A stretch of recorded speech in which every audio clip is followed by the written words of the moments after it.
Welcome back, ladies and gentlemen, to another brand new Enlightenment podcast where we talk about ideas that transform your life. Today, I have Pippa Festians. She's a Belgian girl, spiritual, following Sadhguru. And I want to give you a brief history and a background to how I met her and how our history started. She was a long time subscriber, and I made a video a while ago talking about Sadhguru and his health deterioration. And I said, Sadhguru is potentially going away.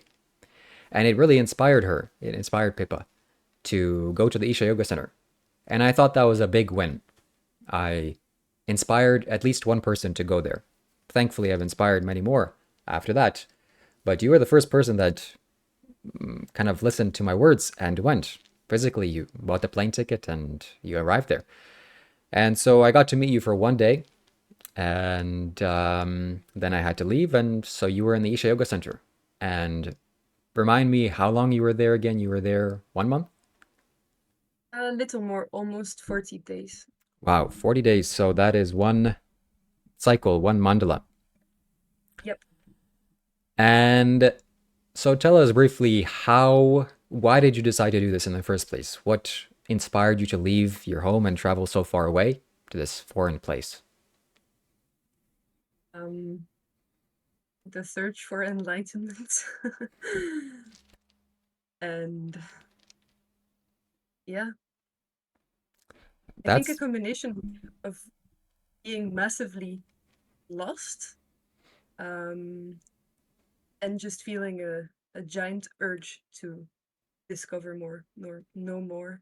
Um, and this pull, it was really like a pull of something that I couldn't escape, and a restlessness of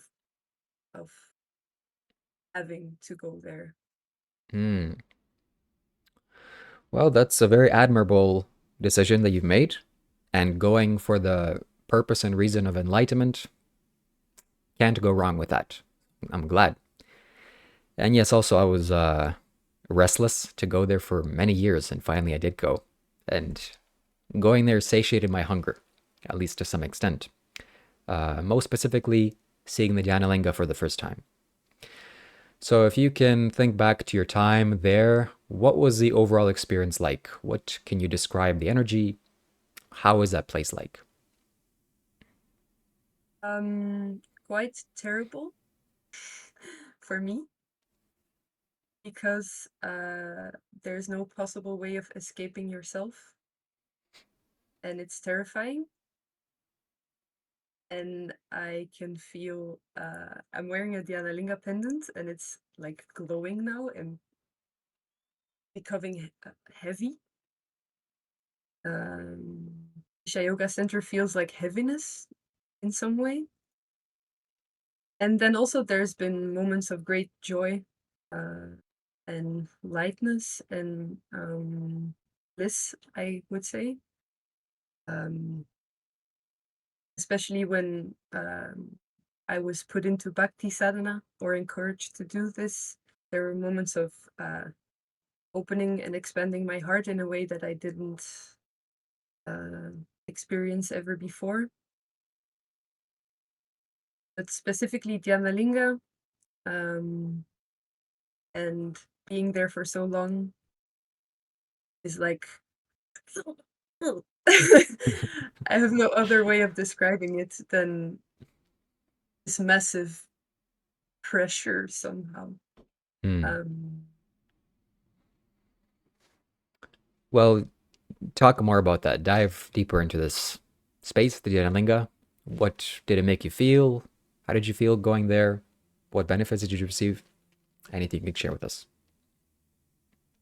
so at first, I just spent a lot of time there because that's what you suggested I should do. So I spent all the free time I had when I was not doing Seva, I spent in Dhanalinga. And then I think in my fourth week, I did Linga Seva, which is a 10-day volunteering program in Dhanalinga. So you basically spend all of your time inside the temple, and in service of the temple. And in this week, I was torn apart physically and emotionally, and even mentally. And I remember having one day in which I was just really scared because I experienced myself very distant from what I would normally call myself. And I was in something that could be described as a dream state. And I really had this feeling of distance, as if I was 40 meters away from the self that was happening. Um, and I felt terrible. I really felt terrible. uh, and I think that was a point in which I tried to ground myself by eating and like finding tools to get back into a normal state because I couldn't bear it. While up until that point, I really had been committing to go all the way. And that was the intention I came with when I came to Isha Yoga Center, to just go as far as possible. Um, and I'm aware that there's further to go still. Uh, but for that point in time, that was my capability, it seems. And in terms of benefits, I can sit with my eyes closed and things happen by themselves. I think that's the main benefit, that meditation really becomes a different thing. Like it's not a practice anymore. It's just sitting with your eyes closed, um, which is really enjoyable. Mm, and I feel what is happening between people, in myself, in any given context. I have stronger intuitions. I can sometimes hear people's thoughts. Um, I feel things that I feel people's emotions that they suppress. Um, there's a lot of sensitivities growing, um, because of Dhyanalinga. Yeah, that's very important distinction that you raised, and I want to make here is that people think that the Isha Yoga Center is this heavenly place, which largely it is. It's very magical. There's no place like it. But also from I've heard people having very difficult, very challenging experiences there, and it sounds like you undergone some metamorphosis, some great change. And yes, it definitely can be that way. That's what meditation is. It's like surgery for your mind. It can be very painful. If you're going Mhm. fast, definitely it's excruciatingly painful. If you're going slow, then maybe you can mitigate. The Isha Yoga Center won't allow you to go slowly. It's as fast as it can be. So that's like that.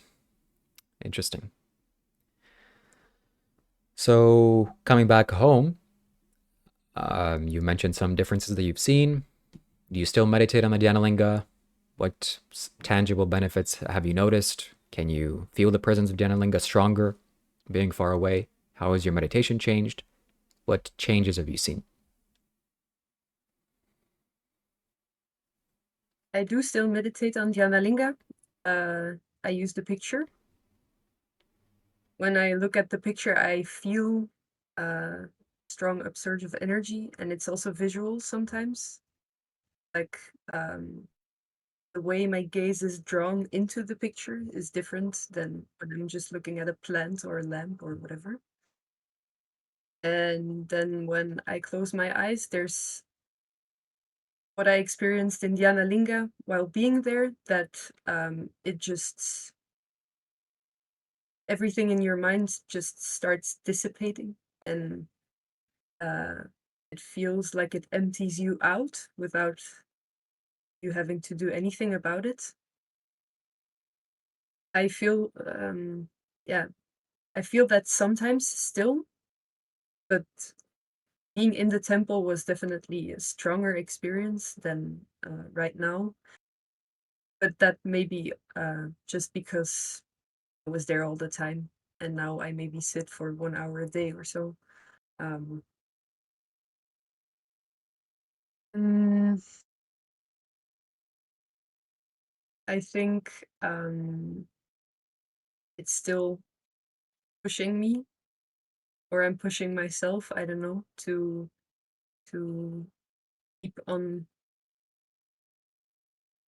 finding limits and calling energy into my life that is uh, doing this same thing of tearing you apart. Uh,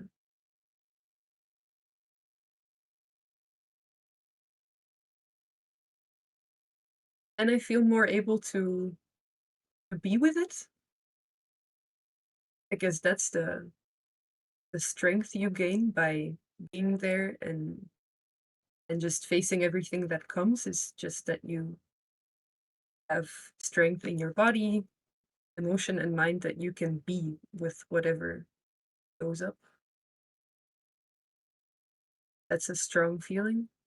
Um, Also makes you more confident, gives you clarity and vision on what is important to you and what you want to do just by living a life. Um, Commitments to projects. I've seen these things becoming stronger than they were. And then on the other hand, I'm also experiencing a lot of chaos and the needs or the invitation to really um, do certain things differently or stop pretending that I know. It's kind of hard to say what Diana Linga is doing right now because I don't know.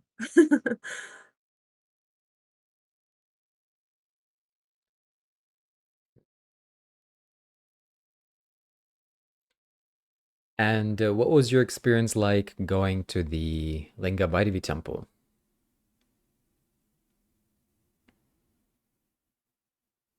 Mm, I feel like she didn't like me. At first, I enjoyed being there. And before I came to Isha Yoga Center, I did some chanting, and I had one painting experience where I really felt Linga Bhairavi's presence. And then actually, I also wanted to do um, Seva in the Bhairavi temple, but I didn't. I registered for the one in Yanalinga, and maybe there was some kind of, I don't know. I put all my focus towards Yanalinga because that's what you said, and I fully trust. Uh, yeah, I just fully trusted you. So I put all my energy on Yanalinga, and I had some nice experiences of uh, joy, and yeah, I could feel certain warmth in there sometimes, but it didn't really attract me to go there very often.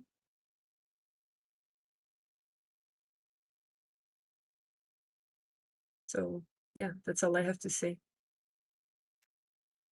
That's very interesting that you say that she didn't like you because she has like a feminine deity. She has a personality of her own. And yes, I have this sense too some days. And if you don't go with an open heart and giving, oh, you're so amazing. If you go with a different intention or purpose, she kind of goes like, what are you doing here? So that's quite fascinating and remarkable. What was it like meeting me for the first time? What did you notice about me? um, it was very clear how we were supposed to behave somehow. Um, and it felt very natural. So I was nervous and curious, but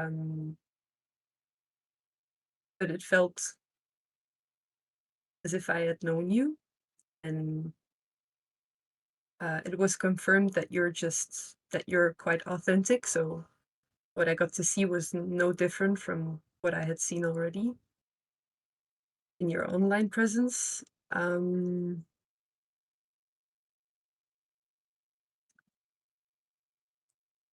except for that, I thought you were taller. That was the only thing. Fair enough. Yeah. Yes.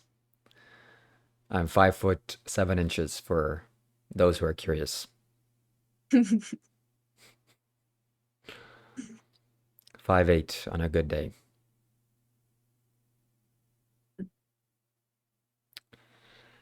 Maybe And something to yes, go ahead. that could be interesting regarding yeah, the course of your videos in the last weeks, is that in certain YouTube videos you had made in the past that I had seen, I saw you and I was really attracted to you.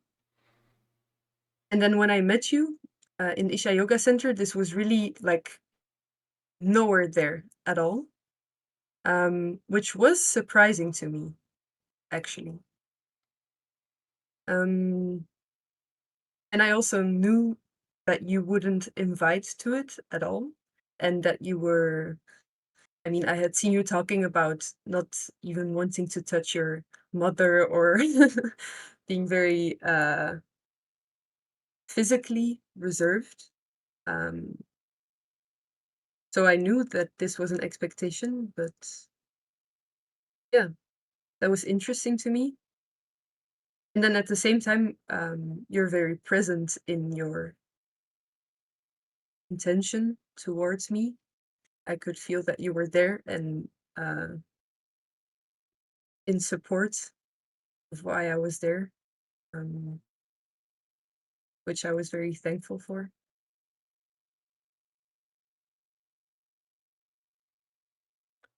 Oh, interesting.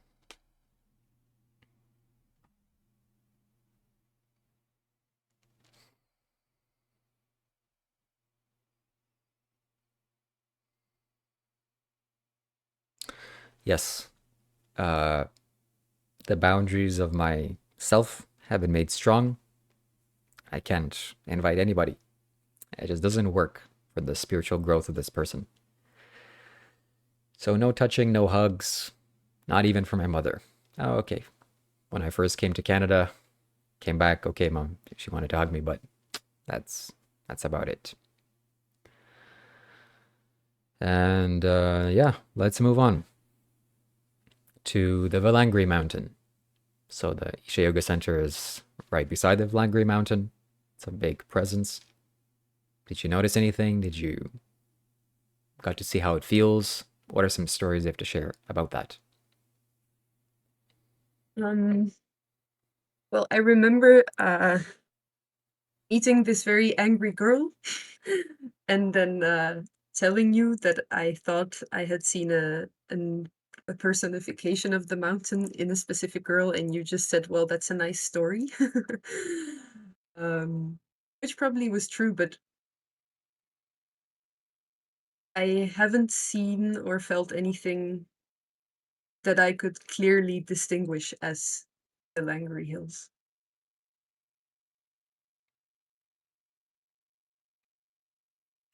Well, last Sunday we did a podcast with all of our YouTube subscribers on Discord, and you joined for the first time.